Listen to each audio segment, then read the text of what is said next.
Hello friends, तो आज की वीडियो में हम पढ़ेंगे माइक्रो ऑर्गेनिज्म के बारे में कि माइक्रो ऑर्गेनिज्म क्या होता है और उसके कुछ मतलब दो टाइप के बारे में पढ़ेंगे जो मेजर डिवीजन है। ठीक है, तो ये पढ़ेंगे और पढ़ेंगे कि जो माइक्रो ऑर्गेनिज्म रहते हैं वो कहाँ पाए जाते हैं, किस किस इन्वायरमेंट में सर्वाइव करते हैं। ठीक है, और हम पढ़ेंगे कि जो माइक्रो ऑर्गेनिज्म है वो कैसे हमारी बॉडी के लिए हार्मफुल होते हैं, कितने प्रकार के माइक्रो ऑर्गेनिज्म होते हैं। ये सारी चीजें हम आज की वीडियो में पढ़ेंगे। तो चलिए इस वीडियो को स्टार्ट करते हैं। तो सबसे पहले माइक्रो ऑर्गेनिज्म है क्या, ये किसने डिस्कवर किया है, ये सारी चीजें पहले पढ़ लेते हैं। तो जो जो माइक्रो ऑर्गेनिज्म है वो क्या होता है कि वो ऑर्गेनिज्म जो क्या होते हैं हम अपनी नेकेड आई से नहीं देख पाते। नेकेड आइज का मतलब होता है नंगी आंखों से। जो वो ऑर्गेनिज्म जिनको हम अपनी नेकेड आइज नंगी आंखों से नहीं देख पाते हैं उन्हें हम क्या कहते हैं, माइक्रो ऑर्गेनिज्म कहते हैं। ठीक है, तो ये माइक्रो ऑर्गेनिज्म है और इसको फाउंड किसने किया था, मतलब किसने इसका आविष्कार किया था। तो ये फाउंड किया था हमारा एवी ल्यूवेन होंग। ठीक है, आपको स्क्रीन पे भी नाम लिखा हुआ आ रहा होगा। तो इन्होंने डिस्कवर किया था। और अब जो है क्या है माइक्रो ऑर्गेनिज्म है, इसके टू टाइप्स है। एक है हमारा यूनिसेलुलर, एक है हमारा मल्टीसेलुलर। ये तो है ही, पर इनके बेसिस पे क्या है, छह पांच या छह कुछ डिवीजन है इनके और एक है। एक है हमारा फंगी है, नहीं सबसे पहले बैक्टीरिया है, फिर फंगी है, फिर प्रोटोजोआ है, एल्गी है, फिर वायरस है। यानी पांच पांच डिवीजन में क्या करके यूनिसेलुलर मल्टीसेलुलर के बेसिस में इनको डिवाइड कर रखा है। सबसे पहले पढ़ते हैं जो बैक्टीरिया है वो क्या होता है। तो बैक्टीरिया क्या होता है, ये दोनों हो सकता है, यूनिसेलुलर भी हो सकता है।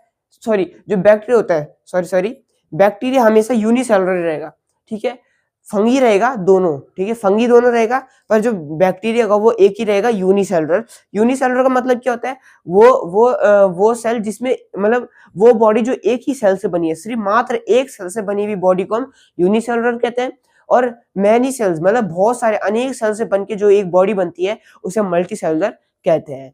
ठीक है, तो ये समझ आ गया आपको। अब देखो, ये तो मैंने आपको बता दिया कि यूनिसेलुलर मल्टीसेलुलर क्या है। फंगी के सॉरी मतलब बैक्टीरिया के बारे में बता दिया। बैक्टीरिया के क्या है कि सिर्फ यूनिसेलुलर होता है। ठीक है, अब है फंगी के बारे में पढ़ते हैं कि जो फंगी रहता है वो दोनों हो सकता है, यूनिसेलुलर भी हो सकता है, मल्टीसेलुलर भी हो सकता है। ठीक है, और ये जो फंगी होता है इनके अंदर क्लोरोफिल नहीं पाया जाता है। ठीक है, ये एक लौता ऐसा प्लांट है, प्लांट नहीं मतलब प्लांट की तरह इस पे कुछ स्पीसीज होती है। तो इस पे क्या है कि ये क्या है कि क्लोरोफिल इस पे नहीं पाया जाता है। पर ये क्या होता है, दोनों हो सकते हैं, यूनिसेलुलर भी हो सकता है और मल्टी सेलुलर भी हो सकता है। ठीक है, बैक्टीरिया फंगी के बारे में पढ़ लिया। प्रोटोजोआ के बारे में पढ़ते हैं। जो प्रोटोजोआ है वो भी दोनों ही होता है, यानी यूनिसेलुलर भी होता है, मल्टी सेलुलर भी होता है। ठीक है, इनमें ज्यादा कुछ पढ़ने की जरूरत नहीं है क्योंकि ये दोनों बहुत ये जो पांच जो टॉपिक है ये बहुत ईजी है, इनको ज्यादा कुछ पढ़ने डीप पढ़ने की जरूरत नहीं है।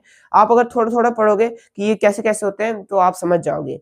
ठीक है, तो प्रोटोजोआ के बारे में बता दें कि जो ये क्या होते हैं, मल्टी सेलुलर हो सकते हैं और यूनिसेलुलर भी हो सकते हैं। फिर है एल्गी। अब जो एल्गी होती है वो क्या होती है, वो भी दोनों होती है। मतलब यहाँ पे क्या है कि तीन से चार चीजें दोनों हो सकती है। ठीक है, बस एक नहीं है कि बैक्टीरिया दोनों नहीं हो सकता, बस यूनिसेलुलर हो सकता है। पर जो एल्गी है वो हमारा दोनों हो सकता है। अब एल्गी पाई कहाँ पे जाती है, आपको स्क्रीन पे भी आ रही होगी दिखी हुई। तो एल्गी पाई कहाँ पे जाती है, तो एल्गी पाई जाती है हमारी कुछ ऐसी जगह पे जहाँ पे पानी की लीकेज हो रही होगी। ठीक है, और क्या वहां पे कभी से सफाई नहीं करी होगी। जैसे आप देखते होंगे ना गाँव में, जब जैसे आप गाँव में पत्थरों की सीढ़ी रहती है तो वहां पे आप देखते होंगे जब पानी टपकता होगा वहां पे, तो वहां पे आपने देखा होगा कुछ हरा हरा टाइप का रहता है। जब आप उसे ऐसे निकालोगे ना तो वो एल्गी रहती है। ठीक है, या आप पानी के अंदर देख सकते हो, पानी के अंदर भी जब पानी कोई कंटामिनेटेड पानी रहता है ना, जब वो बहुत सालों से जमा बोल रहा हूँ एक ही जगह पे इकट्ठा रहता है तो उसके ऊपर एल्गी जमनी स्टार्ट हो जाती है। तो वही क्या है हमारा क्या हो सकता है, यूनिसेलुलर भी हो सकता है और मल्टी सेलुलर भी हो सकते हैं। लास्ट पढ़ते हैं वायरस। वायरस क्या हमारा यूनिसेलुलर मल्टी सेलुलर तो है ही है, पर देखो जितने भी इस वर्ल्ड में यूनिसेलुलर या मल्टी सेलुलर है, ये दोनों क्या होते हैं, लिविंग थिंग्स होते हैं। ठीक है, पर वायरस एक ऐसा है जो कि इसको कंसिडर्ड क्या करा जाता है कि नॉन लिविंग थिंग है, पर ये है क्या, यूनिसेलुलर भी हो सकता है, मल्टी सेलुलर भी हो सकता है, पर इसे कंसिडर क्या करा जाता है कि ये क्या है, नॉन लिविंग थिंग है, नॉन लिविंग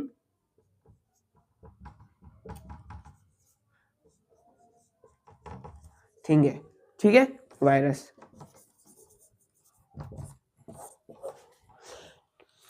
तो ये पढ़ लिया। अब पढ़ते हैं कि जो माइक्रो ऑर्गेनिज्म रहते हैं कहाँ मिलते हैं हमको, किस क्लाइमेट में रहते हैं, ठीक है। मतलब जैसे डिफरेंट डिफरेंट सीजन होते हैं, तो उन डिफरेंट डिफरेंट सीजन में कब कब वो पाए जाते हैं, ये सारी चीजें मैं बताता हूँ। तो देखो जो माइक्रो ऑर्गेनिज्म रहते हैं वो हर एक टाइप के क्लाइमेट में सर्वाइव कर सकते हैं, चाहे वो गर्मी हो, सर्दी हो, चाहे भयंकर बर्फबारी भी हो रही होगी वो तभी सर्वाइव कर लेंगे। गर्मी तब की धूप में रेगिस्तान में भी वो आराम से सर्वाइव कर सकते हैं। रेनी सीजन जब बारिश होती है, जितनी भी मानसून है, जितने भी सीजन है, उन सब टाइप के जो क्लाइमेट है उनमें क्या कर सकते हो, सर्वाइव कर सकता है, ठीक है। तो ये क्या होती है कि माइक्रो ऑर्गेनिज्म की खासियत होती है। तो अब देखो जो माइक्रो ऑर्गेनिज्म होते हैं इसके टू टाइप्स होते हैं। एक होता है हमारा फ्रेंडली माइक्रो ऑर्गेनिज्म और एक होता है हमारा हार्मफुल माइक्रो ऑर्गेनिज्म। और मैं एक बात बताना भूल गया आपको कि जो बैक्टीरिया होता है ना उसके भी टू टाइप्स होते हैं। एक होता है हमारा क्या होता है, ग्राम पॉजिटिव होता है और एक ग्राम नेगेटिव होता है, ठीक है। ये टू टाइप्स रहते हैं, पर इसके ज्यादा कुछ इंपॉर्टेंट तो ये है नहीं, ठीक है। पर कभी कभी आ जाता है ये, तो पूछ सकता है कि कितने टाइप्स के क्या होते हैं जो वो होते हैं बैक्टीरिया वो होते हैं। तो ये खैर दूर की बात है, पर अब पढ़ते हैं कि टू टाइप्स के मैंने आपको बताया माइक्रो ऑर्गेनिज्म होते हैं। एक होता है फ्रेंडली माइक्रो ऑर्गेनिज्म, एक होता है हमारा हार्मफुल माइक्रो ऑर्गेनिज्म, ठीक है। सबसे पहले पढ़ते हैं फ्रेंडली माइक्रो ऑर्गेनिज्म। जो फ्रेंडली माइक्रो ऑर्गेनिज्म रहते हैं वो हमारा हाउस होल्ड प्रोडक्ट से मिलता है, ठीक है। मतलब जितनी भी चीजें आप खरीदते हो ना बाजार से हाउस होल्ड प्रोडक्ट के लिए, मतलब जैसे आप कुछ जरूरी सामान खरीदते हो तो उनके उनमें क्या रहता है, फ्रेंडली माइक्रो ऑर्गेनिज्म रहता है, ठीक है। उससे हमको कुछ हार्म नहीं होता है, मतलब वो हमको कोई नुकसान नहीं पहुंचाता है।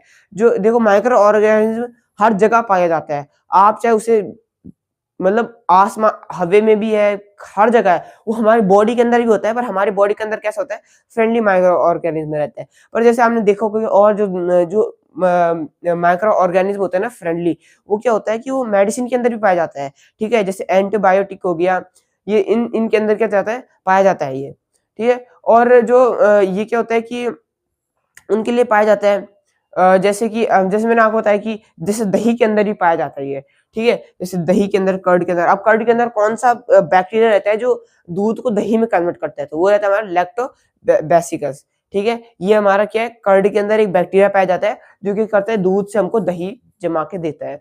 तो ये एक बैक्टीरिया हो गया। या डॉग यानी डॉट यानी मतलब जो आटा जो होता है, आटा गूंथते हो उसके अंदर ही पाया जाता है, ठीक है। तो इन सब के अंदर क्या पाया जाता है, फ्रेंडली माइक्रो ऑर्गेनिज्म पाए जाते हैं।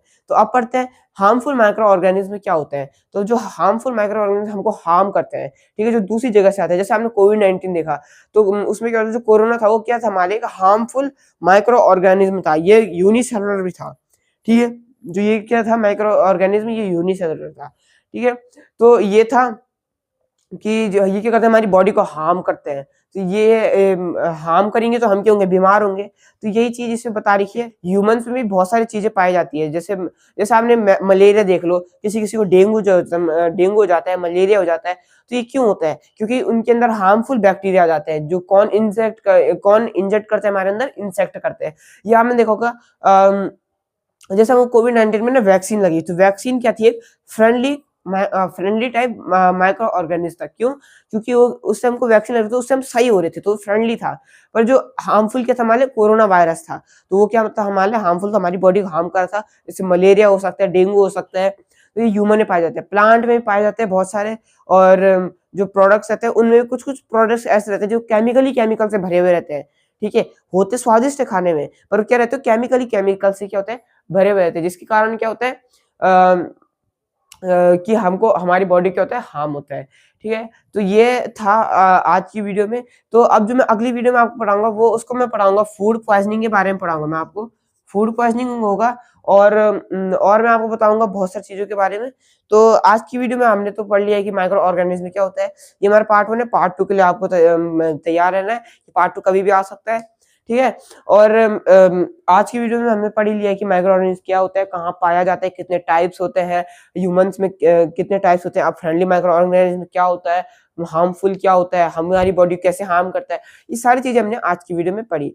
तो आई होप अगर आपको ये वीडियो पसंद आएगी तो लाइक और सब्सक्राइब जरूर से करना। अब मिलते हैं आपको अगली वीडियो में।